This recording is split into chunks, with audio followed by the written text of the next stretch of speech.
Hello everyone, welcome to Indeed IS. Today we are going to discuss the Hindu newspaper and Indian Express newspaper. We will discuss Indian Express का editorial article and explained article और the Hindu से we will discuss editorial article. So चलिए start करते हैं discussion. तो ये article हम लोग डिस्कस करते हैं। ये आर्टिकल है पेशेंस एंड विजिलेंस। तो ये आर्टिकल एडिटोरियल का द इंडियन एक्सप्रेस का एडिटोरियल का आर्टिकल है। तो चलिए डिस्कशन स्टार्ट करते हैं। तो इसमें देखते हैं ये पेशेंस एंड विजिलेंस किसके लिए ये बोला गया है और ये आर्टिकल का ये जो टैगलाइन है वो किसके लिए रखा गया है। तो India will need both as it engage with Maldives where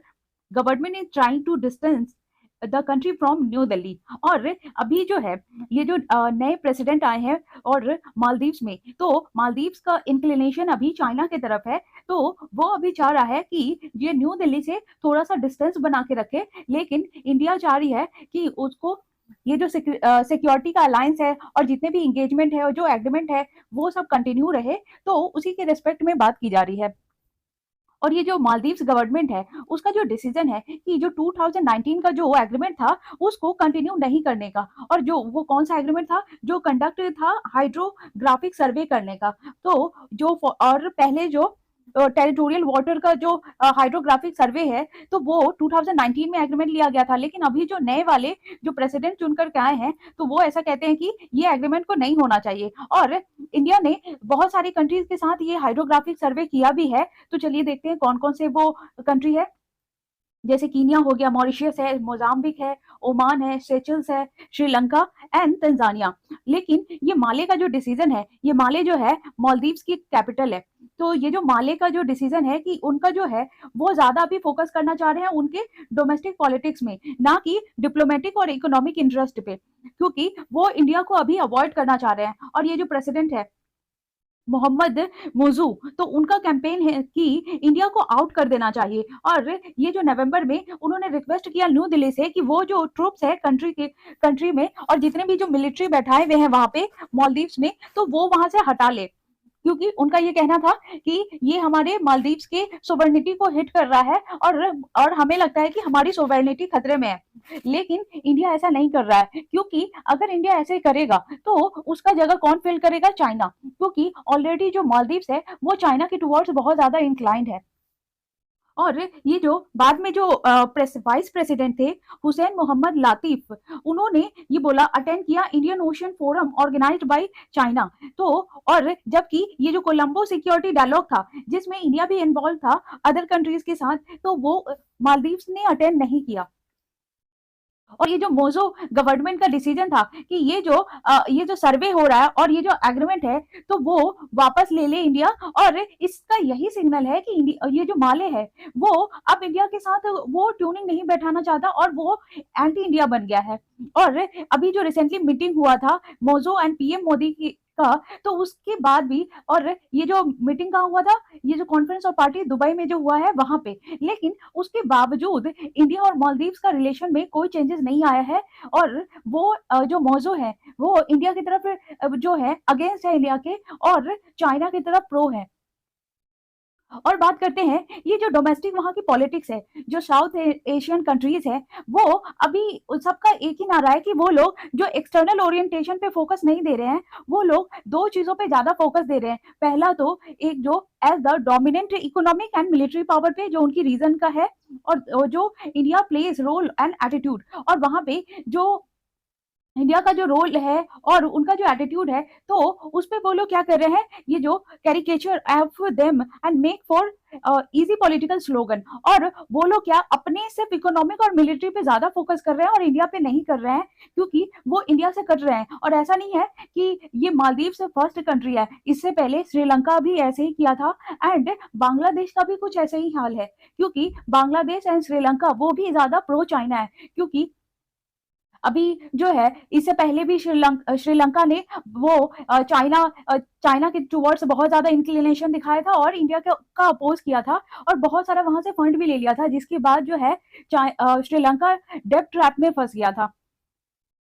और ये जो चाइना का जो ग्रो हो रहा है इन्फ्लुएंस है वो मालदीव्स के रीजन पे, तो ये जो है इनकी जो विलिंगनेस और एबिलिटी है, तो वहां पे जो रिसोर्स प्रोवाइड करने का वो इंडिया के लिए अच्छा नहीं है। और जैसे मालदीव्स हो गए हैं, श्रीलंका फॉर एग्जांपल, क्योंकि चाइना जो है वो इंडिया को हटा के वो गैप खुद फिल करना चाह रहा है, चाहे वो मालदीव्स हो या श्रीलंका हो। और ज्योग्राफिकल जो एडवांटेज है जो वहां से मिल सकता है इंडियन ओशन में, वो चाइना लेना चाहता है। और ये भी बोला जा रहा है कि ये समझने वाली बात है कि ये जो nation great and small use the hand they are deal to maximise their interest. और ये जो है वो छोटे जो कंट्रीज हैं उनको अपना हेल्पिंग हैंड दे के अपना जो इंटरेस्ट है पूरा करना चाह रहे हैं, क्योंकि चाइना का है कि छोटी छोटी कंट्री को उस तरह अपने कब्जे में ले करके जो मेजर कंट्री है उनके खिलाफ यूज करना। तो अभी जो है ये सारी कंट्री को वो अपने सपोर्ट में लेकर के इंडिया के खिलाफ यूज करना चाह रहा है। अब ये है कि ये जो मोजो है, जो उनकी गवर्नमेंट, तो वो क्या कर रहे हैं, उन्होंने ये जो लॉन्ग टर्म जो कॉमन इंटरेस्ट है उसको सेक्रीफाइस करके शॉर्ट टर्म पे ध्यान दे रहे हैं। क्योंकि अगर उन्होंने ज्यादा इंक्लाइंड हुए प्रो चाइना की तरफ तो चाइना उनका यूज करेगा, फिर हो सकता है कि ये भी एक डेब्ट ट्रैप के शिकार हो जाए। और न्यू दिल्ली जो है वो उसको पेशेंटली एंड विजिलेंटली अभी अच्छे से यूज करना होगा और पेशेंस के साथ रहना होगा। और इससे क्या है कि और ज्योग्राफिकल एडवांटेज और historical has been close to the island. और जो पहले से जो ज्योग्राफिकल एडवांटेज मिलता आ रहा है और जो पहले से हिस्टोरिकल रिलेशन है, वो अभी या अगर इंडिया ने कोई सख्त कदम उठाया तो हो सकता है कि ये जो ज्योग्राफिकल जो एडवांटेजेस मिलता है और जो हिस्टोरिकल रिलेशन है वो खतरे में पड़ सकता है। क्योंकि मालदीव्स और जो इंडियन कोस्ट है उसका डिफरेंस ज्यादा नहीं है, सिर्फ 70 नॉटिकल माइल्स ही है। और ये जो है और ये मालदीव जो है जो अभी जैसे ये जो सी लेवल जो राइज कर रहा है तो उससे वो खतरे में पड़ सकता है। तो इंडिया को वो उस समय हेल्प करना चाहिए और उस समय का वेट करना चाहिए कि मालदीव अपना हेल्पिंग हैंड बढ़ाए इंडिया की तरफ। तो इसीलिए बोला जा रहा है कि इंडिया को अभी पेशेंस से काम लेना चाहिए और इंडिया को ये भी तैयार हो जाना चाहिए कि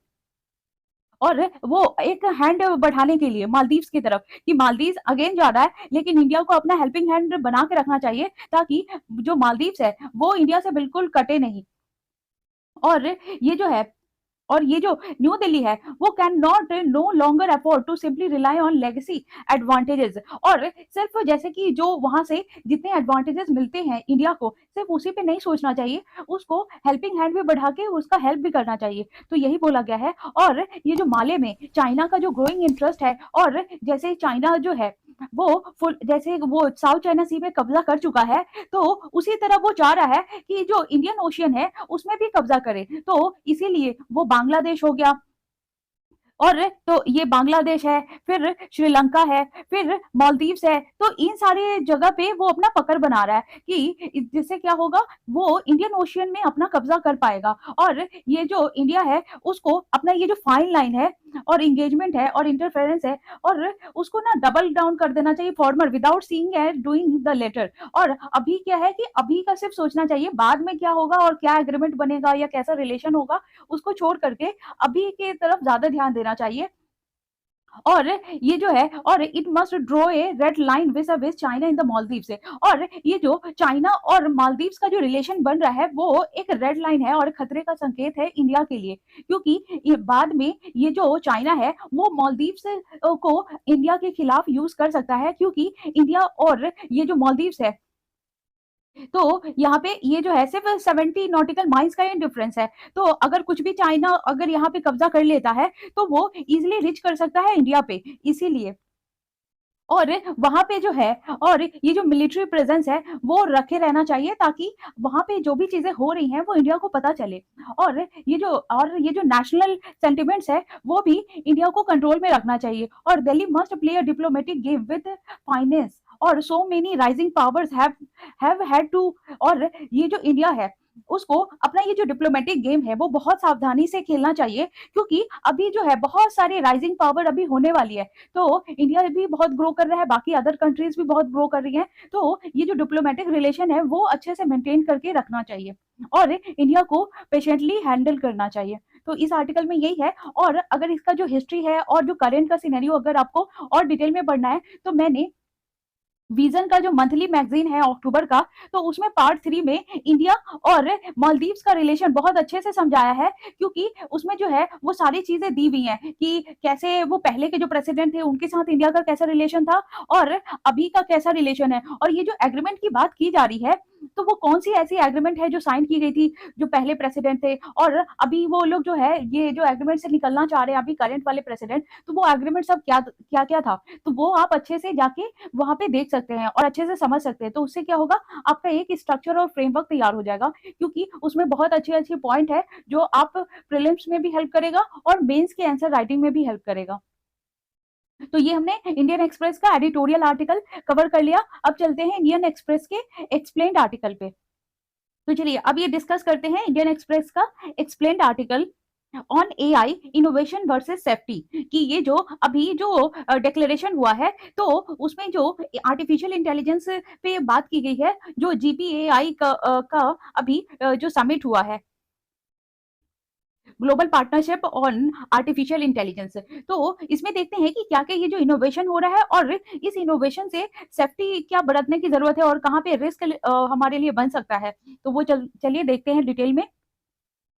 अभी जो है ये जो 29 मेंबर जो थे उनका जो समिट हुआ है global partnership on artificial intelligence, तो उसमें जो है न्यू दिल्ली डिक्लेरेशन हुआ और उसी से ये जो है जरूरत पड़ी कि ये जो आर्टिफिशियल इंटेलिजेंस है उससे जो रिस्क जो है वो मिटिगेट करने की जरूरत है, और इससे क्या होगा कि डेवलपमेंट भी होगा, और डेवलपमेंट जो होगा आर्टिफिशियल इंटेलिजेंस सिस्टम का उसका भी, और आर्टिफिशियल इंटेलिजेंस से जो हमारा डेवलपमेंट जो होगा बहुत सारी जगह पे वो भी। तो इससे क्या होगा कि ये इक्विटेबल एक्सेस और जो क्रिटिकल रिसोर्सेज है बहुत सारी, तो एआई इनोवेशन के कारण, जैसे कि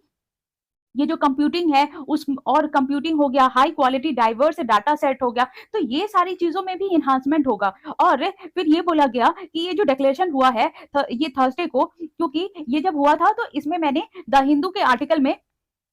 द हिंदू का जो है 13 दिसंबर के आर्टिकल में मैंने डिटेल से इसको एक्सप्लेन किया है, तो आप वहां भी जा करके समझ सकते हैं। ये जो 13 दिसंबर है 2023 का, वो उस दिन का आर्टिकल और द हिंदू का, आप उसको पढ़ के अच्छे से क्योंकि उसमें जो है बहुत सारे रेलेवेंट क्वेश्चन उठाए थे मोदी जी ने कि अगर हम एआई को प्रमोट करते हैं या बढ़ाते हैं तो उससे हमें किन किन जगह पे जो है वो रिस्क से बचने की जरूरत है और कहाँ कहाँ हमें बेनिफिट मिलेगा, तो वो सब आप वहां जाके देख सकते हैं। और आज ये डिस्कस करते हैं कि और क्या क्या चीजें निकल के आई हैं, और ये जो है और वहां पे जो डिक्लेरेशन हुआ था तो उसमें जो है यूनाइटेड किंगडम और एआई सेफ्टी समिट हुआ था, और कहाँ पे, ये ब्लैचली पार्क है और जो बकिंगहम शहर है वहां पे, और 1 मंथ अगो, तो उसी से इसको भी कनेक्ट किया गया है क्योंकि वहां पे भी जो एआई ही समिट हुआ था, लेकिन ये जो है ब्लैचली पार्क में हुआ था। और ये जो न्यू दिल्ली डिक्लेरेशन हुआ है, जो अटेंड किए गए हैं बहुत सारे जो है वो, और अटेंड करने के बाद ये पता लगा कि ये जो बैलेंस्ड इनोवेशन बैठा के रखना होगा कि कैसे हमें इससे रिस्क भी हो सकता है इस एआई सिस्टम से, और इनोवेशन में भी हेल्प मिलेगा। तो हमें जो है बहुत रिस्पॉन्सिबल और बहुत जो है सावधानी से इसको यूज करना है। और इससे ये भी पता चला कि ये जो एआई है कैन, और बहुत सारी चीजें जो है flag issues of fairness, privacy, intellectual property rights, और ये सारी चीजों को भी इसमें एनहांसमेंट मिलेगा। तो ये जो और इसमें जो फेयरनेस है और प्राइवेसी है, तो इससे प्राइवेसी को ना बहुत केयरफुली हमें एआई को वो यूज करना होगा कि कहीं हमारे प्राइवेसी को कोई थ्रेट ना पहुंचा दे। अब देखते हैं ये जो जीपीएआई है जो न्यू दिल्ली का डिक्लेरेशन हुआ है, तो उसमें क्या न्यू चीजें निकल के आई हैं। तो ये है कि ये जो पोटेंशियल जो जनरेट होगा एआई का, तो उससे इकोनॉमिक ग्रोथ में हेल्प मिलेगा, इनोवेशन में हेल्प मिलेगा, जॉब अक्रॉस वेरियस सेक्टर्स उसमें हेल्प मिलेगा, और साथ ही ये जो बेनिफिट होगा सोसाइटीज का उसमें भी। और उससे क्या होगा कि ये जो डेमोक्रेटिक वैल्यूज है वो इंक्रीज होगा, ह्यूमन राइट्स इंक्रीज होगा, और safeguarding dignity and wellbeing, तो वो भी इंक्रीज होगा। और उससे क्या है कि ये जो पर्सनल डाटा प्रोटेक्शन है और वो हमें बना के रखना होगा, और ये जो प्रोटेक्शन ऑफ एप्लीकेबल, ये किस पे एप्लीकेबल है, जैसे इंटेलेक्चुअल प्रॉपर्टी राइट्स पे, प्राइवेसी पे, सिक्योरिटी फोस्टरिंग इनोवेशन पे, फिर प्रोमोटिंग ट्रस्ट वर्दी, responsible, sustainable, human centred use of AI. तो ये सारी चीजों पे हमें ना डबल नजर बना के रखनी होगी, क्योंकि एक तरफ तो ग्रोथ होगा लेकिन साथ में अगर हमने बहुत सारे लोग अगर चाहे तो इसका मिसयूज भी कर सकते हैं, तो हमें बहुत केयरफुली इसको हैंडल करना होगा। और देखते हैं ये जो एआई है तो इसका इनोवेशन किन किन चीजों में हो सकता है, जैसे कंप्यूटिंग हो गया, high quality diverse data set हो गया, एल्गोरिदम हो गया, software, test bits and other AI relevant resources. और ये किसको सपोर्ट करेगा, एआई इनोवेशन को, एग्रीकल्चर में, और जितने भी थीमेटिक प्रायोरिटी है जो हमारी, जैसे कि ये जो है अप्लायंसेस में कि बहुत सारे गैजेट निकल के आएंगे एआई की वजह से, और फिर उसके बाद एग्रीकल्चर हो गया, और जैसे ड्रोन में, और अगर एआई बढ़ता है तो बहुत सारी जगह पे जहाँ पे ह्यूमंस का जाना पॉसिबल नहीं है, या फिर तो वो सारे काम जो एआई की मदद से हो सकती है, और बहुत सारे डाटा प्रोटेक्शन और जो चीजें जो ह्यूमन नहीं सोच सकता है, कर नहीं सकता है, तो वो हम एआई की मदद से वो कर सकते हैं। और बहुत सारी चीजें जिसमें ह्यूमन को करने में ज्यादा टाइम लगेगा, तो वही सारी चीजें हम मशीन की हेल्प से कम टाइम में भी कर सकते हैं। जैसे मैं एक सिंपल एग्जांपल देती हूँ कि बहुत बड़े बड़े जो कैलकुलेशन होते हैं और एल्गोरिदम होता है, तो उसको ह्यूमन को मल्टीप्लाई करने में बहुत टाइम लगता है, लेकिन अगर वही कैलकुलेटर और ये जो है कंप्यूटर से और हम लोग ये करते हैं, तो इससे क्या होता है, बहुत जल्दी हो जाता है। तो इस टाइप की और गैजेट्स जब निकलेंगी तो इससे जो है और भी तेजी से काम होने लगेगा। तो इसका मतलब ये नहीं है कि ह्यूमन का जो वर्क है या ह्यूमन जो है वो बेरोजगार हो जाएंगे, अनएम्प्लॉयड हो जाएंगे, ऐसा नहीं होगा। क्योंकि पहले जो स्पेकुलेशन थी कि अगर एआई आ जाता है तो क्या ह्यूमंस का काम छीन लेगा, ह्यूमन से जितने भी हैं वो अनएम्प्लॉयड हो जाएंगे, पर ऐसा नहीं है। जितने तेजी से एआई बढ़ रहा है उतनी ही तेजी से एम्प्लॉयमेंट भी बढ़ेगा, क्योंकि एआई जो मशीन है उसको ये जो एग्जीक्यूट करने के लिए, इम्प्लीमेंट करने के लिए और इसका काम लेने के लिए ह्यूमंस की ही जरूरत पड़ेगी। तो ये जो है, और ये सारे पॉइंट्स जो है वो रेलेवेंट है, वो सब आप अपने मेंस के जो अगर क्वेश्चन आने का बहुत ज्यादा संभावना है, क्योंकि अभी जो है अभी जैसे एआई से रिलेटेड अभी जो है चैटबॉट आया है, और पहले चैटबॉट था, लेकिन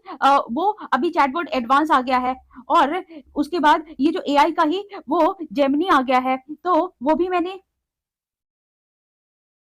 जो ह्यूमन की तरह सोच सकता है, और बहुत सारे जो आपके मैसेजेस आते हैं जो व्हाट्सएप पे या टेक्स्ट पे, तो ये जो जेमिनी है वो उसका पढ़ के आपका रिप्लाई भी दे देगा। और ये जो चैटबॉट एडवांस है, जो पहले अभी चैट जीपीटी आया था और चैटबॉट आया था, तो वो सिर्फ जो आपको मैसेज राइट करना पड़ता था और फिर उसका रिटर्न में ही जवाब आता था। लेकिन ये जो चैटबॉट एडवांस है उसमें ऑडियो भी बोल सकते हैं, वीडियो भी डाल सकते हैं, और उसी के बिहाफ पे वो ऑडियो वीडियो से आंसर देगा। तो ये एडवांस है। तो ये सारी नई चीजें ऐड हुई हैं, और इसकी जो सारे पॉइंट्स है वो सब बहुत ज्यादा इंपॉर्टेंट है, क्योंकि एक एक पॉइंट आप है ना एग्जाम में या फिर आंसर में आप कोट कर सकते हैं और आप अच्छा नंबर पा सकते हैं। क्योंकि अभी इस पे जो है मेंस में इस पे क्वेश्चन आने की बहुत ज्यादा वो कंफर्मेशन है कि इस पे आ सकता है साइंस एंड टेक में, जीएस पेपर 3 में। आर्टिफिशियल इंटेलिजेंस से रिलेटेड बहुत सारे समिट हुए, मीटिंग हुई, और इसमें बहुत कुछ आया, जैसे चैट जीपीटी एडवांस हो गया, या चैटबॉट एडवांस है, जेमिनी हो गया, और अभी ये जो global partnership on artificial intelligence का समिट भी हुआ है। और ये तो एक तो ये दिल्ली डिक्लेरेशन का समिट हुआ है, लेकिन साथ के साथ अभी बहुत सारी जगह पे भी, जैसे कि यूके में भी हुआ है, ये जो ब्लेचली पार्क है वहां पे भी हुआ है, तो इसीलिए ये इंपॉर्टेंट हो जाता है। तो चलिए आगे डिस्कस करते हैं। और ये जो है लो एंड मिडिल इनकम कंट्रीज है, जो इंश्योर करती है ब्रॉड रेंज ऑफ एक्सपर्टाइज और नेशनल और रीजनल व्यूज वो भी एक्सपीरियंस कर सकती हैं, ये जो शेयर्ड व्यूज हैं। क्योंकि आर्टिफिशियल इंटेलिजेंस है, हम ये जो बहुत सारी जो कंट्रीज है उनसे भी कनेक्ट हो सकते हैं। और ये जो सेनेगल है, जो करंट मेंबर है वहां के ग्रुपिंग के, और जो स्टीयरिंग कमिटी बैठाई गई है जीपी एआई के एआई में, तो उससे निकल के आएगा कि क्या क्या चीजें जो है डेवलप होना है और क्या क्या चीजें उसमें लानी चाहिए। तो अब देखते हैं कि ये जो वर्ल्ड व्यू क्या है न्यू दिल्ली डिक्लेरेशन का। तो इसमें जो है जितने भी है वो डेमोक्रेटिक कंट्री ही है इसमें। और ये जो है ये जीपीएआई कब एनहांस होगा, जब लाइक माइंडेड कंट्रीज है ना साथ में काम करेंगी। और उसमें जैसे कौन कौन है, इंडिया है, और यूनाइटेड स्टेट है, यूके है, फ्रांस है, जापान है, कनाडा है, और पर चाइना नहीं है, क्योंकि चाइना एक सुपर पावर तो है लेकिन ये इसका पार्ट नहीं है। ये जीपीआई का जो मल्टीलैटरल ग्रुपिंग है उसका जो चाइना है ना पार्ट नहीं है। और ये किसने बताया है, ये जो सीनियर गवर्नमेंट ऑफिशियल है उन्होंने बोला। तो अब देखते हैं। और ये जो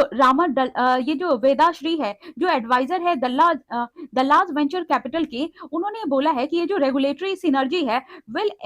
emerge globally, और it will only happen among right respecting countries। और ये जो है ना ये पूरे वर्ल्ड पे छा सकता है, लेकिन ये तभी होगा जब जितने भी कंट्रीज है वो रिस्पेक्टफुली काम करेंगी और लोगों के हक में सोचेंगी तभी, क्योंकि ये जो सिनर्जी है अमॉन्ग वेरियस रेगुलेशन, क्योंकि बहुत सारे रेगुलेशन आती है लेकिन जब तक सारे लोग सपोर्टिव होके काम नहीं करेंगे तब तक कोई डेवलपमेंट नहीं होगा। और ये जो है, ये जो यूके एआई सेफ्टी समिट हुआ था और इवन द G20 डिक्लेरेशन हुआ था, तो उसमें भी फोकस था एआई पे भी, और एआई पे ही बात हुई थी और बहुत सारी टेक्नोलॉजी उस पे। और इसी से ये जो थॉमस, ये जो शेंडर है, जो उन्होंने चेयर किया था Council of Europe committee on AI, तो उन्होंने बोला कि it may be easy to solve the smaller challenges related to AI. और उनका कहना है कि जो बड़े-बड़े चैलेंजेस है तो उसके लिए तो समिट बैठा के हम कर सकते हैं, लेकिन छोटे चैलेंजेस के लिए हमें थोड़ा-सा रिलैक्स मिल जाएगा, क्योंकि वो एआई की मदद से ईज़िली सॉल्व हो सकता है। और उन्होंने बोला कि we will solve the small problems easily, but the big challengers where many people are involved और everybody is involved are much harder to solve. लेकिन एआई की वजह से जो हम लोग जो बिग चैलेंज है वो सॉल्व नहीं कर सकते हैं। और देखते हैं कि ये जो न्यू दिल्ली डिक्लेरेशन है और ये जो बैचली पार्क है, तो उसमें क्या डिफरेंस है। और क्योंकि ये जो अभी हुआ है न्यू दिल्ली डिक्लेरेशन और 1 मंथ अगो ये जो ब्लैचली पार्क में डिक्लेरेशन हुआ था, तो इन दोनों में अंतर क्या है? ये जो जीपीएआई का न्यू दिल्ली डिक्लेरेशन जो एड्रेस करता है, ये जो टैकल करता है एआई रिलेटेड रिस्क और सपोर्ट करता है इनोवेशन को, टेक्नोलॉजी को वेरियस सेक्टर्स में, और जैसे कि हो गया एग्रीकल्चर, हो गया हेल्थ केयर, हो गया इन सारी चीजों में। और ये जो डिक्लेरेशन है वो सम अप किया गया, AI is inherently good and is a catalyst for economic growth, और इसका इकोनॉमिक ग्रोथ में भी यूज किया जा सकता है। और ये but some harm need to be mitigated along the way, तो इससे जो है प्राइवेसी थ्रेट हो सकता है या डाटा थेफ्ट हो सकता है। तो ये सारी चीजों पे हमें थोड़ा नजर बना के रखनी होगी कि कहीं कोई चीज कोई मिसयूज ना कर ले। तो अब देखते हैं आगे क्या है। और उसी के एवज में अब बात करते हैं जो यूके का एआई सेफ्टी समिट हुआ था लास्ट मंथ, जिसको, तो वो किस चीज पे जोर दे रहा है, वो सिक्योरिटी और safety risk related to AI at the centre for the discussion. क्योंकि ये जो इसकी जो है, इसका मोटो अलग है और जो इंडिया में हुआ है उसका मोटो अलग है। क्योंकि ये इसलिए क्योंकि यूके जो है वो एक डेवलप्ड कंट्री है, तो डेवलप्ड कंट्री है तो उनका जो है अभी ग्रोथ है, वो पहले से ही वो लोग ग्रोथ वाली कंट्री है, तो उनका जो मेजर्स है वो अलग है। और यहाँ पे जैसे हमें इनोवेशन पे वो हेल्प लेना है, टेक्नोलॉजी पे, एग्रीकल्चर पे, क्योंकि हम लोग ग्रोइंग है और वो लोग ग्रोथ पहले से ले चुके हैं, तो उनका जो जो एआई से यूज है वो सिक्योरिटी पे, कोई रिस्क से रिलेटेड नहीं होना चाहिए, तो उनका फोकस अलग है और हमारा अलग है। क्योंकि एक तो हम लोग डेवलपिंग है और वो लोग डेवलप है, एक तो ये डिफरेंस हुआ। दूसरा जो हमें है ना अभी ग्रोथ करना है, तो हमें एग्रीकल्चर को बढ़ाना है, टेक्नोलॉजी से एजुकेशन को बढ़ाना है, हेल्थ केयर को बढ़ाना है। लेकिन वो सारे लोग जो है, जो डेवलप्ड कंट्री है, वो इन सारी चीजों को पहले ही वो फुलफिल कर चुके हैं, तो उनका जो मोटो है वो अब सिक्योरिटी और जो थ्रेट ना हो उस पर ज्यादा फोकस है। और ये जो ब्लैचली पार्क जो मीटिंग हुआ था उसमें 28 मेजर कंट्रीज शामिल हुई थी, जैसे यूएस हो गए, चाइना हो गए, Japan, UK, France and India, और एंड द यूरोपियन यूनियन, जो एग्रीड किए थे और साइन किए थे इस डिक्लेरेशन को। और ये बोला था ये ग्लोबल एक्शन लिया जाएगा और ये से क्या किया जाएगा कि टैकल किया जाएगा जो पोटेंशियल रिस्क हो सकता है एआई से रिलेटेड उसको। और ये जो यूके डिक्लेरेशन है उसका जो potential for serious even catastrophe, क्योंकि ये बोला जा रहा है कि ये एआई से रिलेटेड बहुत सीरियस थ्रेट भी हो सकता है जो हार्म कर सकता है, ये डेलिब्रेट और अनइंटेंशनल जो स्टेमरिंग है from the most significant capabilities of these AI models. तो इस एआई मॉडल से हमें हो सकता है पता ना लगे, लेकिन बहुत सारी चीजों से हमें दिक्कत या खतरा भी हो सकता है। और ये जो रिस्क है बियॉन्ड फ्रंटियर एआई, और जो हम सोच भी नहीं सकते हैं, हो सकता है उससे वो भी हो जाए। और ये तो including those of bias and privacy, और ये हो सकता है कि बहुत सारे जो वहाँ के मेंबर ही हैं वही अगर जैसे डाटा चोरी करवाने में हेल्प कर दे या प्राइवेसी थ्रेट करवा दे, तो इसका भी जो है बहुत, अभी अगर ये जो मीटिंग हो रहा है तो उसमें ना एआई तो हम लोग अडेप्ट करेंगे, लेकिन उसमें फूक फूक के कदम रखने की जरूरत है। और ये जो फ्रंटियर एआई है जिसको डिफाइन किया गया है हाईली कैपेबल के लिए, और ये जो highly capable foundation generative AI model है उसको ये जो डेंजरस कैपेबिलिटीज भी हो सकता है, और जिसके कारण जो है सीवियर रिस्क भी हो सकता है पब्लिक को। और इसी में क्या है इंक्लूड किया गया है, along side increase transparency by private sectors developing frontier AI capabilities, और अप्रोप्रिएट इवेल्युएशन होना चाहिए मैट्रिक्स में, टूल्स में, सेफ्टी टेस्टिंग में, डेवलपिंग जो रेलेवेंट पब्लिक सेक्टर कैपेबिलिटी है उसमें, और साइंटिफिक रिसर्च में। क्योंकि एआई की मदद से कोई भी इसका जो थ्रेट है या फिर कोई चोरी भी कर सकता है, तो हर चीज में ट्रांसपेरेंसी लाना बहुत जरूरी है। अब देखते हैं what is India's official position on the regulation of artificial intelligence, कि इंडिया का इस पे क्या पोजीशन है।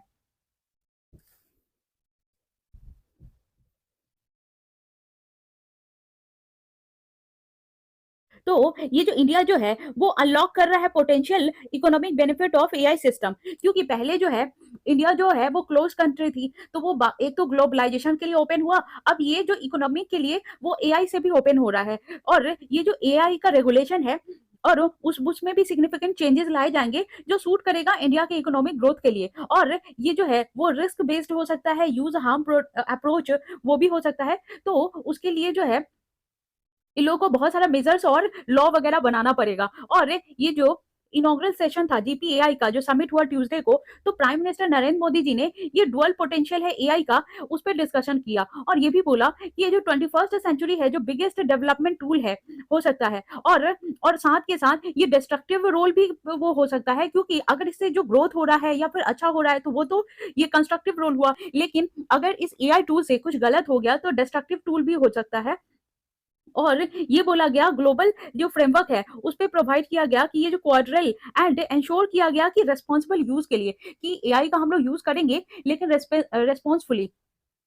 और ये जो मिनिस्ट्री ऑफ इलेक्ट्रॉनिक्स आईटी जो है, और उनका कहना है कि ये जो लॉ एंड जो है लॉ और उसको रेगुलेट करना चाहिए एआई सेक्टर के लिए भी, क्योंकि जो यूनियन आईटी मिनिस्टर है अश्विनी वैष्णव, उनका कहना है कि एआई जो है जो एथिकल कंसर्न और एसोसिएटेड रिस्क भी पैदा कर सकता है, तो उसके लिए हमें जो है वो एक तो हम लोग डिजिटली इसको यूज करेंगे और इनोवेशन में के इकोसिस्टम में भी यूज करेंगे, लेकिन साथ के साथ जो है इसमें रूल एंड रेगुलेशन लाने की भी बहुत जरूरत है, क्योंकि जैसे अभी जो है वो डीप फेक जो हो रहा है जिसमें सेलिब्रिटीज का मिसयूज किया जाता है उनके पर्सनालिटी को या उनके जो पोजीशन है उनको थ्रेट करने पर्सनालिटीज का, उनका जो जितना उन्होंने जो बनाया है जो रिस्पेक्ट है उनका वो खत्म करने का है वो काम कर रहा है, क्योंकि उनका जो है ना अलग चेहरा बना करके, क्योंकि ऐसे बहुत सारे केस आ चुके हैं, जैसे मोदी जी का वो डांडिया से गरबा खेलते वक्त का वो खेलने का वो बना दिया है, या फिर रश्मिका मंदाना उसका जो डीप फेक से किसी अदर पर्सन से उसका चेहरा वो ये फिक्स करके बना दिया गया है, तो ये सारी चीजें ना खिलवाड़ भी हो रही है, तो ये सारी चीजों से बचने की जरूरत है, और ये टैकल करना है एआई बेस्ड जो मिस इन्फॉर्मेशन है उसको भी सॉल्व करने की जरूरत है। तो ये जो वैष्णव है वो कह रहे हैं क्या कि ये जो नया लॉ लाना चाहिए और जो पहले से लॉ है उसमें अमेंडमेंट करने की जरूरत है, क्योंकि अभी हम लोग डिजिटली बहुत ज्यादा इन्हांस कर रहे हैं, तो पहले डिजिटली इतना था नहीं, तो जो आईटी रूल्स है जो आईटी जो रूल्स है 2000 का, तो उसमें भी अमेंडमेंट लाना चाहिए और बहुत सारे न्यू जो है लॉज लाना चाहिए अभी जितने सारी चीजें हो रही हैं उसके मुताबिक। और ये जो टेलीकम्युनिकेशन रेगुलेटर जो telecom regulatory authority of India है, तो वो भी कह रही है कि ये जो रिस्क से रिलेटेड है, तो ये कह रही है कि lens of A risk based framework है, तो उस पे जो जितने भी रिस्क हो सकती है तो उस पे पैनी नजर बना के रखने की, ताकि कोई भी चूक ना हो। तो और जो भी एआई को यूज करते हैं तो वो रिस्पॉन्सफुली यूज करे और उसका रिस्पॉन्सिबल यूज हो। तो यही यही सब है इस आर्टिकल में। तो अब चलते हैं हम लोग द हिंदू के आर्टिकल पे, और इसका अगर आपको जो है जो मोदी जी ने क्या बोला और क्या क्या किन सेक्टर पे ज्यादा इंफेसाइज किया गया है, तो आप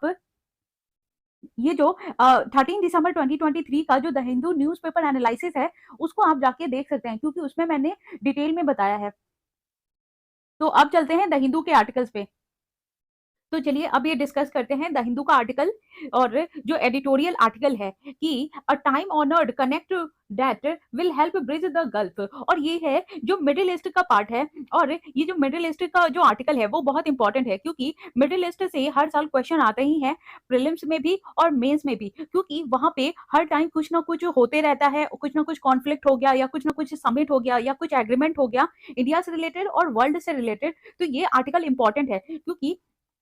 अभी वहां के जो ओमान के जो सुल्तान है और जिनका नाम है सुल्तान हैथम, तो वो अभी यहाँ पे 16 दिसंबर को इंडिया में विजिट किया था उन्होंने, तो उससे बहुत सारी चीजें जो रिलेटेड निकल के आई हैं फ्यूचर के लिए भी, और जो पास्ट में जो चीजें बनाई गई थी जो हमारे प्राइम मिनिस्टर के द्वारा जो और जो पास्ट के जो प्राइम मिनिस्टर थे हमारे उनके द्वारा, तो उस पे भी बहुत डिस्कशन हुआ। तो ये जो है आर्टिकल ये इंपॉर्टेंट है, और इसमें बहुत सारे जो मोस्टली सारे इंपॉर्टेंट ही पॉइंट है, क्योंकि इसमें जो पोर्ट कौन सा इंपॉर्टेंट है वो बताया गया है, जितने भी कनेक्टिविटी है वो बताया गया है, और जो पास्ट में जितने भी मिडिल ईस्ट से जो भी चीजें हुई वो भी बताया गया है। तो इसको अच्छे से समझते हैं और देखते हैं कि इस आर्टिकल में क्या है। तो ये जो जैसा कि मैंने बताया, ये जो सुल्तान है ओमान के, वो जो सुल्तान हैथम है, हैथम बिन तारिक, वो विजिट किए थे इंडिया में दिसंबर 16 को, और ये फर्स्ट विजिट किए थे India after taking over January 2020 following the passing of sultan Qaboos. तो पहले वहां पे सुल्तान काबूस थे, और जब उनकी डेथ हो गई तो इन्होंने टेक ओवर किया, और 2020 में तो इनका ये फर्स्ट था विजिट इंडिया में। और जो हमारे प्राइम मिनिस्टर है नरेंद्र मोदी जी, उन्होंने भी विजिट किया था ओमान में फरवरी 2018 में फर्स्ट टाइम। और इससे जो है ना प्राइम मिनिस्टर जी ने बहुत सारी चीजें, जब ये विजिट किया था तो वहां पे जो बहुत सारे एग्रीमेंट भी साइन किए थे, और वो की एग्रीमेंट क्या था वो देखते हैं। वो की एग्रीमेंट था ट्रेड का, डिफेंस का, सिक्योरिटी, और वेयर एग्रीड अपॉन, और दोनों कंट्री एग्रीड हुए थे, और उसमें एक माइलस्टोन जो डिप्लोमेटिक रिलेशन का, वो भी साइन किया गया था इंडिया एंड ओमान के द्वारा। और ये जो ओमान है वो क्लोजेस्ट नेबर है इंडिया का, जो अरेबियन जो गल्फ रीजन है उसमें। और ये जो ओमानी पोर्ट्स है वो बहुत ज्यादा इंपॉर्टेंट है, क्योंकि ये जो अरेबियन सी को कनेक्ट करता है जो गल्फ ऑफ ओमान है उससे, और उससे जो है ना ये जो पर्शियन गल्फ है और ये जो गल्फ ऑफ एडन है, और ये सारी चीजों पे ये जो ट्रेड बहुत ज्यादा होता है, और ये ट्रेड रूट जो है वो बहुत बिजिएस्ट है, क्योंकि ये जो बहुत इंपॉर्टेंट है जहाँ पे ये ट्रेड होता है, या फिर ट्रेड रूट बहुत इंपॉर्टेंट है। और ये जो ओमान का जो लोकेशन है, वो लोकेशन है स्ट्रैटेजिक इंपॉर्टेंस के लिए बहुत अच्छा है इंडिया के, क्योंकि ये जो सऊदी अरेबिया हो गए, या फिर यूनाइटेड अरब एमिरेट्स हो गए, या फिर जो ओमान जो कंप्लीट जो करता है ट्रियो, जो की स्ट्रैटेजिक पार्टनर है इंडिया का, जैसे कि यूनाइटेड अरब एमिरेट्स हो गए, फिर उसके बाद ये जो ओमान हो गया, तो ये सारा जो कंट्री है ना बहुत इंपॉर्टेंट है इंडिया के लिए। और देखते हैं ये जो फैमिली है ओमान की, ये जो हमेशा से ये स्ट्रॉन्ग कनेक्शन रहा है इंडिया के साथ। जो सुल्तान काबूस हैं वो ऑलवेज है ना वो फेवर करते हैं इंडिया का, और ये जो इंडियन कंपनीज है उनको वो हमेशा कहते हैं कि यहाँ पे आके वो अपना प्रोजेक्ट सेटअप करें, और ये जो है ना सप्लाई इंडिया से ज्यादा हो। और इंडियन जितने कम्युनिटीज हैं उनका मोस्टली जो है, जो 7 लाख पीपल है वो वहां पे कंट्रीब्यूट करते हैं वहां पे काम करने पे। तो इससे क्या होता है ना कि इंडिया और ओमान का जो रिलेशन है वो बहुत बिल्ट हुआ है। और जब ये कोल्ड वॉर इरा भी चल रहा था, तब जब अरब वर्ल्ड में बहुत ज्यादा ये जो इंडिया के खिलाफ हो गई थी, लेकिन ये जो ओमान ही था जिसने अपना हमेशा डोर ओपन रखा इंडिया के लिए, और जितने भी कॉन्फ्लिक्ट वाले रीजन थी उन सबको छोड़ करके ओमान हमेशा इंडिया के साथ खड़ा रहा है, क्योंकि अब वो मिडिल ईस्ट में हमेशा हमेशा कॉन्फ्लिक्ट चलते ही रहता है आपस में, क्योंकि उसके बहुत सारे रीजन है। एक तो ये जो जीसीसी है, और ये जो ऑयल ग्रुप है उसकी वजह से, वो जो सुन्नी और ये जो शिया के वजह से ये जो रिलीजन का कॉन्फ्लिक्ट होता है, और फिर और भी बहुत सारे जो कॉन्फ्लिक्ट हैं कि वहां पे आर्मी और मिलिट्री का है, फिर कहीं पे जो है अभी तक वहां पे जो प्रिंस है, ये सारी चीजों का रूल चल रहा है। तो इस वजह से हमेशा वहां पे कॉन्फ्लिक्ट चलते ही रहता है। लेकिन जो ओमान है वो पीस लविंग कंट्री है, जबकि वो मिडिल ईस्ट से ही बिलोंग करता है, लेकिन वहां पे जो हमेशा दो चीजों पे बहुत फोकस किया जाता है, और वो हमेशा ये जो आइलैंड कंट्री है वो हमेशा पीस को ही ज्यादा वैल्यू देता है, और ये दो चीजों पे हमेशा वो खड़ा उतरता है, एक तो मॉडरेशन और दूसरा मीडिएशन, क्योंकि इस ये जो है पॉलिसी जो है उसकी कि ये न्यूट्रलिटी बना के रखने की, कि कोई कॉन्फ्लिक्ट ना हो।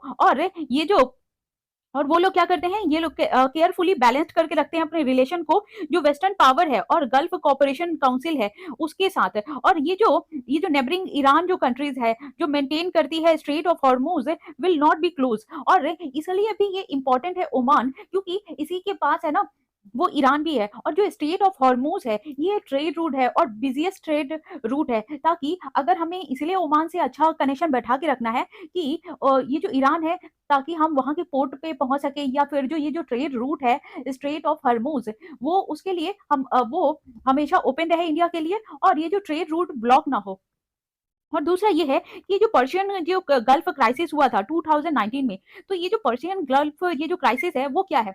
वो 2019 में जो ईरान पे ये जो अमेरिका ने सैंक्शन लगा दिया था कि, और सैंक्शन ये था कि कोई भी उस कंट्री के साथ ट्रेड नहीं करेगा, और जो ऑयल जो इंपोर्टिंग था तो वो कोई ऑयल वगैरह नहीं लेगा, या फिर कोई भी ट्रेड नहीं करेगा किसी भी प्रकार का। अगर किसी ने उसके साथ ट्रेड किया तो जो कंट्री है अमेरिका उस पर भी सैंक्शन लगा देगा। तो उसकी वजह से पूरे मिडिल ईस्ट पे और कंट्री पे जो उसके साथ ट्रेड करती थी उस पर बहुत बुरा प्रभाव पड़ा था। और फिर देखते हैं ये जो यूनाइटेड स्टेट और Iran were on the brink of एक मिलिट्री कॉन्फ्लिक्ट, और जब है ना ये यूएस की कंट्री और जो ईरान की कंट्री है वो मिलिट्री कॉन्फ्लिक्ट में भी आ गए थे, तब भी वहाँ पे बहुत ज़्यादा क्राइसिस हो गया था। लेकिन उस वक़्त भी ओमान जो है उसने बहुत जो है ना डिफ्यूज़िंग जो टेंशन था तो उसको बहुत अच्छे से हैंडल किया। और जो ओमान का जो की रोल है, जो ईरान न्यूक्लियर डील में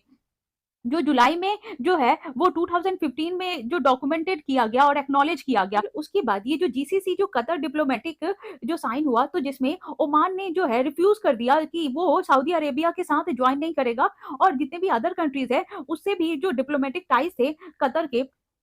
वो भी तोड़ लिया उसने। और फिर उसके बाद हुआ क्या, ये जो अब्राहम अकॉर्ड साइन हुआ जब, तो जब ये साइन हुआ था इजराइल, यूएई और बहरीन में जो सितंबर 2020 में, और ये करवाया किसने था, यूएस ने। यूएस ने ही मिडिल मैन की तरह काम किया और यूएस ने ही ये अब्राहम अकॉर्ड करवाया था। और जो इजराइल के प्राइम मिनिस्टर थे बेंजामिन नेतन्याहू, और उन्होंने सरप्राइज कर दिया, विजिट किया उन्होंने ओमान में अक्टूबर 2018 में, क्योंकि उनका जो है ना पहले रिलेशन अच्छा नहीं था, लेकिन जब उन्होंने विजिट किया तो वो सरप्राइजिंग था और ये कंफर्म किया कि ये जो ओमान है वो इंपॉर्टेंट रीजन है। फिर देखते हैं ये जो ओमान और इंडिया का स्ट्रैटेजिक पार्टनरशिप कैसा है। ओमान जो है वो बहुत ही क्रूशियल पिलर की तरह काम करता है इंडिया के लिए, क्योंकि ओमान जो है एक पीस लविंग कंट्री है और ये वेस्ट एशिया में पड़ता है। और वेस्ट एशिया जो है वो फुली रिसोर्सफुल है, चाहे वो जितने भी मेटल हो और चाहे जो भी रिसोर्स हो, या तो ऑयल हो गया या मेटल हो गया, या फिर जितने भी सारे रिसोर्सेज होते हैं, गोल्ड, डायमंड, प्लैटिनम और बहुत सारे रिसोर्सेज जो बहुत सारा जैसे कि जर्कोनियम हो गया, या फिर बहुत सारे मेटल है जो इंडिया के लिए बहुत ज्यादा इंपॉर्टेंट है, वो सारी चीजें वहां पे पाई जाती है। और ये जो मल्टी फेसेटेड इंगेजमेंट वो भी इंक्रीज हो रहा है और मोर स्ट्रेटेजिक जो शेप ले रहा है जो रिसेंट डिकेड्स में, क्योंकि इंडिया ओमान का जो स्ट्रेटेजिक पार्टनरशिप है वो साइन किया गया मनमोहन सिंह के द्वारा ही साइन किया गया था, कब, नवंबर 2008 में। और ये जो है वो ट्विन पिलर पे साइन किया गया था, एक तो म्यूचुअल ट्रस्ट होना चाहिए और शेयर्ड इंटरेस्ट होना चाहिए, तो इन दोनों बेसिस पे ये जो है एग्रीमेंट साइन किया गया था। और इनवाइट भी किया गया था इंडिया के द्वारा G20 और प्रेसिडेंसी में गेस्ट के रूप में, जो अभी इस ईयर में हुआ है। और फिर देखते हैं कि ये जो डिफेंस है, ये जो डिफेंस एंड सिक्योरिटी इंगेजमेंट है और उसका जो की पिलर क्या है इस स्ट्रैटेजिक पार्टनरशिप का, तो वो है ना मेमोरेंडम ऑफ अंडरस्टैंडिंग साइन हुआ था 2005 में, जो 2005 में साइन हुआ। तो उसमें क्या है कि ओमान जो है वो फर्स्ट गल्फ कंट्री था जो साइन किया था। और इसमें क्या है, जो इंडिया के साथ ये जो थ्री विंग्स है इंडिया की, जिसको बोलते हैं नेवी, मिलिट्री, आर्मी, तो वो सारी चीजें जो है वो भी इंडिया के ओमान के साथ जुड़ी हुई हैं। तो वो देखते हैं कैसे ये जो थ्री विंग्स ऑफ इंडिया जो डिफेंस फोर्सेस है जो ज्वाइंट एक्सरसाइज भी करती हैं 2012 से लेके 13 से वो कंटिन्यू ये ज्वाइन कर रही हैं। और ये जो नेवल इंडियन नेवल एक्सरसाइज, ये जो इंडियन नेवल शिप है उनका जो ड्यूटी है वो जो गल्फ ऑफ ओमान में जो एंटी पायरेसी ऑपरेशन चलाया गया था, तो वहां पे वो फुलफिल किया था उन्होंने। फिर बाद में जो इंडियन मिलिट्री है, एयरक्राफ्ट, वो भी इनके साथ ऐड हो गई थी। और फिर और बाद में ये जो कॉपरेशन है वो बढ़ता ही चला गया। फिर इसमें जो मैरीटाइम सिक्योरिटी है वो भी इंडियन ओशियन रीजन में ना वो ऐड हो गई थी ओमान के साथ। और फिर जैसे ही ये जो पर्शियन गल्फ क्राइसिस हुआ जून 2019 में, जैसे अभी हमने डिस्कस किया कि ईरान और यूएसए का, तो उसमें जो इंडियन नेवी है उन्होंने एक ऑपरेशन चलाया था, ऑपरेशन संकल्प, और to safe passage of Indian flagged ship, जितने भी वहां पे ओमान और सारी जगह पे इंडियन की जो शिप है उनको वापस लाने के लिए इंडिया ने ऑपरेशन संकल्प चलाया था। और फिर देखेंगे ये जो मेमोरेंडम ऑफ अंडरस्टैंडिंग भी साइन हुआ था कि वहां पे जो जो ओमान का दुक्कम पोर्ट है, और मिस्टर मोदी वहां पे विजिट किए थे और ये हिस्टोरिकल लैंडमार्क भी रखा था हमारे सिक्योरिटी कॉपरेशन में। और ये जो है ये दुक्कम पोर्ट जो है वो इंपॉर्टेंट हो जाता है, क्योंकि प्रीलिम्स में ये क्वेश्चन आजकल पूछ दे रहे हैं कि ये पोर्ट कहाँ पे है, या फिर ये जो स्टेट पीसीएस होता है तो उसमें भी इंपॉर्टेंट है उसके लिए भी, क्योंकि इसमें ये जो पोर्ट्स है उन सबसे क्वेश्चन आने लगा है। और ये दिस ईयर 2023 में भी, 2023 के प्रीलिम्स में भी ये जो पोर्ट से रिलेटेड क्वेश्चन आ गया था। तो ये जो दुक्कम पोर्ट है वो ये ओमान से बिलोंग करता है, ये ओमान का पोर्ट है। तो फिर आप देखते हैं ये जो इंडियन नेवल शिप है वो ऑपरेटिंग इन द रीजन, और वहां पे जो ऑपरेशन जो ये चलाया गया उसके बाद ये जो टर्निंग पॉइंट था कि, और वहां पे ओमान में ये जो लॉजिस्टिक्स की फैसिलिटीज है बढ़ाई जाएगी और वहां पे इंडियन नेवल शिप्स को वहां पे ऑपरेट किया जाएगा। और फिर देखते हैं कि ट्रेड में कैसा और ट्रेड और कॉमर्स कैसा चल रहा है वहां पे ओमान के साथ, और वो क्यों इंपॉर्टेंट है, ये इंपॉर्टेंट पिलर है एंगेजमेंट का। और वहां पे बायलैटरल ट्रेड भी चलाया गया 22 से 23, और वो जो बायलैटरल ट्रेड है इंडिया और ओमान का वो $12.388 बिलियन का है। और जो कि ये 6000 जो इंडिया और ओमान जो ज्वाइंट वेंचर किया गया है ओमान में, वो उसके लिए, और जो एस्टिमेट अब हो गया है 7.5 ये बिलियन डॉलर का। तो जब ज्वाइंट वेंचर जब चलाया गया था तब इतना था, लेकिन अभी ये बढ़ करके 7.5 बिलियन डॉलर हो चुका है। और इंडिया जो है वो सेकंड लार्जेस्ट मार्केट है ओमान के लिए। और ओमान के क्रूड ऑयल जो एक्सपोर्ट किया जाता है वो 2022 में आफ्टर चाइना। और ये जो है अक्टूबर 2022 जो इंडिया एंड ओमान जो लॉन्च किए थे जो रुपए डेबिट कार्ड इन ओमान में, तो ये जो एक की फुटप्रिंट था इंडिया के इनिशिएटिव के लिए of promoting digital public structure और पब्लिक इंफ्रास्ट्रक्चर। तो और ये ओमान में और ये वर्ल्ड के लिए कि वर्ल्ड को में जो ये जो रुपए का डेबिट कार्ड है वो चलेगा, तो इसमें और ज्यादा रिकॉग्निशन बढ़ेगा। और अब देखते हैं ये जो इंडिया और ओमान का ये जो आगे का क्या प्लान है और आगे ये लोग कैसे इंगेजमेंट बढ़ाना चाहते हैं, क्योंकि अभी जो हमने डिस्कस किया वो पास्ट में हुआ है, लेकिन अब देखते हैं जो वहां के जो सुल्तान आए थे तो उन्होंने क्या क्या नई चीजें स्टार्ट की और किन चीजों पे उन्होंने एग्रीमेंट दिया और क्या वो लोग आगे के लिए प्लान कर रहे हैं। तो उन्होंने बोला क्या कि ये जो स्ट्रेटेजिक एरियाज है जैसे कि स्पेस कोऑपरेशन और ये जो मेमोरेंडम ऑफ अंडरस्टैंडिंग है उसको साइन किया जाएगा, जिसमें मिस्टर मोदी जी का विजिट हुआ था उसमें। और ये भी पॉसिबिलिटी है कि ये जो एग्रीमेंट है वो joint exploration of rare earth metal और उसमें, और जो कि ये जो मॉडर्न इलेक्ट्रॉनिक इक्विपमेंट है और जो ऐड कर सकता है स्ट्रेंथ ऑफ द पार्टनरशिप, तो वो भी साइन किया जाएगा। और ये जो इंडिया मिडिल ईस्ट यूरोप का जो कनेक्टिविटी है जो कॉरिडोर है वो इंफ्रास्ट्रक्चर प्रोजेक्ट को बढ़ाएगा, जो इंडिया और यूरोप को है ना वो कनेक्ट करता है वेस्ट एशिया से। तो इसमें भी बहुत इंपॉर्टेंट स्टेप होगा ये। और फिर देखते हैं ये जो साउथ एशिया जो गैस एंटरप्राइज है जो सैग बोलते हैं, ये जो private consortium based on India, और जो जो 1400 किलोमीटर लॉन्ग जो डीप सी पाइपलाइन है वो भी ओमान से इंडिया तक फैलाया जाएगा, ताकि ये जो गैस पाइपलाइन है वो जो फैलेगा तो उससे भी बहुत इंडिया को हेल्प मिलेगा। अब देखते हैं कि ये जो इंडिया का गेटवे क्या है वेस्ट एशिया के टुवर्ड्स। तो ये जो लिस्ट है वो बहुत ज्यादा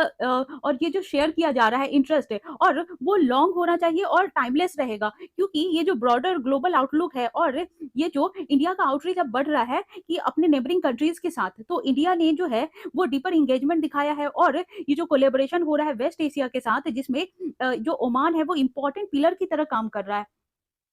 और लेकिन इससे क्या है कि सिक्योरिटी चैलेंजेस भी आ सकती हैं, तो इसमें क्या होगा कि ये रिपल इफेक्ट लाना पड़ेगा इंडिया को, ताकि ये जो इनएस्टेबिलिटी अगर वहां उस रीजन में होता है तो फिर उससे जो सेफ्टी एंड सिक्योरिटी के साथ जो वो इंडियन वहां पे रह रहे हैं काम कर रहे हैं तो उनको वहां से निकाला जाए। तो ये सारी चीजों पे भी हमें अच्छे से सोच करके ध्यान से फिर आगे का एग्रीमेंट साइन करना है कि इफ इन केस अगर something miss happening happen there तो हम लोग उसको कैसे टैकल करेंगे। और इंडियाज ओल्डेस्ट जो स्ट्रैटेजिक पार्टनर है जो रीजन में और क्लोजेस्ट नेबर है, तो ये जो Oman is an integral part of all important grouping in the region. जैसे कि ओमान के साथ हमारा अच्छा रिलेशन तो है ही, लेकिन साथ के साथ ओमान वो सारे चीजों का जो है ना वो मेंबर है जिससे हमारा जो इंडिया का कुछ खास बनता नहीं है, जैसे कि जीसीसी और हो गया या फिर Organisation of Islamic Cooperation OIC और अरब लीग, क्योंकि ये सारी जो लीग है ना ये मुस्लिम की है, तो और जो है ना पाकिस्तान की तरफ ज्यादा डिवोटेड रहती हैं, तो इसीलिए इंडिया का कुछ खास वहां पे कनेक्शन है नहीं। तो वो भी हमें सोच करके चलना होगा कि हम लोग इतना ज्यादा इंक्लाइंड हो रहे हैं ओमान के साथ, लेकिन ओमान जो है वो ओआईसी का भी मेंबर है, तो ये भी हमें बैलेंस बना के चलना होगा। तो उसी के लिए जो कह रहे हैं एम्बेसडर ऑफ जो पीस है, पीस और enjoy goodwill across ideologies in the world. तो हमारी आइडियोलॉजीज अलग है और ओमान की जो ओआईसी से रिलेटेड आइडियोलॉजीज अलग है, तो हमारा जो आइडियोलॉजीज है उसको छोड़ करके जो गुडविल है उस पर फोकस करना चाहिए और उसी से हमें ट्रेड और रिलेशन मेंटेन करके रखना चाहिए। और ये जो ओमान के जो सुल्तान यहाँ पे आए थे तो वो बहुत इंपॉर्टेंट स्टेप था इंडिया के लिए, उस जो वेस्टर्न रीजन है उसके लिए, कि वहां पे जो है ना हमारा इंडिया का कनेक्टिविटी और बढ़ सकता है और ये जो गुडविल है और ज्यादा स्ट्रांग हो सकता है। तो यही है इसमें। तो हमने सारे जो इंपॉर्टेंट आर्टिकल थे इंपॉर्टेंट टॉपिक था वो डिस्कस कर लिया है, और इस मिडिल ईस्ट से रिलेटेड जितनी चीजें थी हमने वो भी डिस्कस कर लिया है। तो आप इसको देखिए समझिए। तो थैंक यू वेरी मच, और आप इसी तरह से लाइक कीजिए, शेयर कीजिए एंड सब्सक्राइब कीजिए। और आज से मैं एथिक्स और पीएसआईआर का क्लास भी स्टार्ट करने जा रही हूँ, तो जिन लोगों का पीएसआईआर ऑप्शनल जो लेने का सोच रहे हैं या जिनका पीएसआईआर है ऑलरेडी, तो वो क्लास अटेंड कर सकते हैं। और एथिक्स जो इम्पोर्टेंट है, क्योंकि अभी हमारे पास टाइम है मेंस का प्रिपरेशन करने के लिए, तो मैं एथिक्स बहुत अच्छे से प्रिपेयर करवाऊंगी, तो आप वो क्लास ज्वाइन कर सकते हैं। उसका मैंने वो एक लेक्चर सिलेबस का डिस्कशन किया हुआ है, और फर्स्ट लेक्चर वो मैंने लिया हुआ है कि एथिक्स क्या है, उसके पार्ट्स क्या है, और एथिक्स को ओरिजिनेट कैसे किया गया, और एथिक्स क्यों जरूरी है हमारी लाइफ में, तो वो आप जाकर के देख सकते हैं। बाकी थैंक यू वेरी मच, और इसी तरह से आप अपना सपोर्ट बना के रखिए और सब्सक्राइब कीजिए। और जो भी अगर आपको कुछ भी बताना हो तो वो आप कमेंट में लिख सकते हैं। तो थैंक यू वेरी मच।